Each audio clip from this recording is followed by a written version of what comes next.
बाबा, कुछ भर्तियां ऐसी हैं जो अंतिम चरण में है और उनके रिजल्ट नहीं जारी किए गए हैं, जिसको लेकर अभ्यर्थी कोर्ट भी गए हैं। वहाँ पे सरकार से रिप्लाई मांगा गया, क्या स्टेटस रिपोर्ट मांगा गया, वो तक नहीं प्रोवाइड कर रही सरकार। इस पे क्या कहें? कल भी ये प्रश्न आप लोगों ने पूछा था पत्रकार वार्ता में। कल भी मैंने इस बात को कहा था कि सरकार प्रतिबद्ध है आरक्षण 76% लागू करने के लिए। 76% में 32% ट्राइबल आबादी के लिए, 13% अनुसूचित जाति के लिए और 27% ओबीसी के लिए। जो संवैधानिक प्रावधान है उसके अनुसार भी ST/SC वर्ग को उनके आबादी के अनुपात सरकारी नौकरियों में आरक्षण मिलना चाहिए। ओबीसी वर्ग के लिए जो पहले 14% मिलता था उसको बढ़ा के 27% किया गया और सुप्रीम कोर्ट ने भी जो इजाज़त दी है कि अन्य गरीबी रेखा के नीचे रहने वाले आरक्षित वर्ग के अन्य लोगों के लिए 10% तक आरक्षण किया जाए, उसमें भी 4% का आरक्षण है।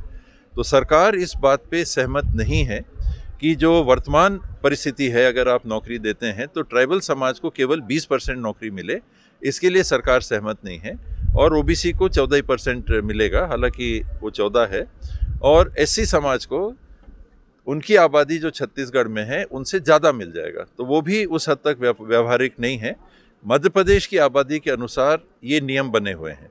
मध्य प्रदेश से अलग होने के बाद छत्तीसगढ़ में रमन सिंह जी की सरकार ने जो नियम बनाए थे उनको हाई कोर्ट ने फैसले से रद्द कर दिया है। ये कारण है कि सरकार 20% ट्राइबल को नौकरी में आरक्षण देके भर्ती करने पे सहमत नहीं है। और गवर्नर जो हैं ये अड़ियल रुख अपना रखे हैं। ये मुझे लगता है कि राजनीतिक प्रभाव में दलगत राजनीति से ऊपर उठ के जो इनको काम करना चाहिए वो काम नहीं कर रहे हैं। और पुराने गवर्नर मैडम ने भी दस्तखत नहीं किए थे और नए गवर्नर हैं वो भी इस पे बैठे हुए हैं।